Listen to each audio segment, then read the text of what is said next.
വീണ്ടും വാർത്തകളിലേക്ക്. പത്തനംതിട്ട കൂടലിൽ സർക്കാർ സ്കൂളിലെ പ്യൂണിനെ ആളൊഴിഞ്ഞ പ്രദേശത്ത് തൂങ്ങി മരിച്ച നിലയിൽ കണ്ടെത്തി. കോന്നി മുതുപേഴുങ്കൽ സ്വദേശി ബെജിയാണ് മരിച്ചത്. അപകീർത്തി പ്രചാരണം നടത്തിയെന്ന് ആരോപിച്ച് പ്യൂണിനെതിരെ സ്കൂൾ പരാതി നൽകിയിരുന്നു. ഇതിന് പോലീസ് വിളിപ്പിച്ചതിന് പിന്നാലെയാണ് ആത്മഹത്യ.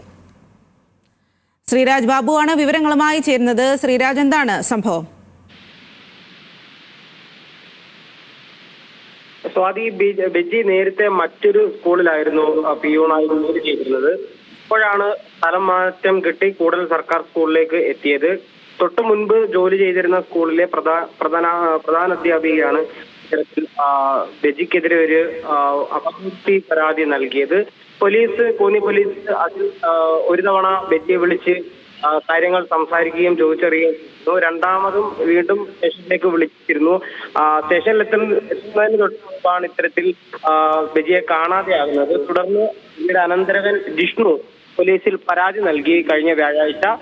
പോലീസ് അന്വേഷണം നടത്തുകയായിരുന്നു. സ്കൂളിൽ പോവുകയാണ് എന്ന് പറഞ്ഞു തന്നെയാണ് വീട്ടിൽ നിന്നും ഇറങ്ങിയത്. എന്നാൽ പിന്നീട് തിരിച്ചെത്തിയില്ല. എന്തായാലും അങ്ങനെ ഇരിക്കുകയാണ് ഇന്ന് രാവിലെ ആത്മഹത്യ ചെയ്ത നിലയിൽ കണ്ടെത്തിയത്. എന്തായാലും പോലീസ് എത്തി ഇൻക്വസ്റ്റ് നടപടികളെല്ലാം പൂർത്തിയാക്കി മൃതദേഹം കോന്നി താലൂക്ക് ആശുപത്രിയിലേക്ക് മാറ്റിയിട്ടുണ്ട്.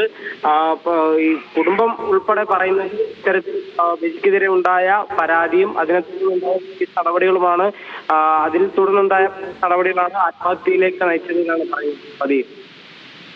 ശരി ശ്രീരാജ്, പത്തനംതിട്ടയിലാണ് സ്കൂളിൽ പ്യൂണിനെ ആത്മഹത്യ ചെയ്ത നിലയിൽ കണ്ടെത്തിയിരിക്കുന്നത്.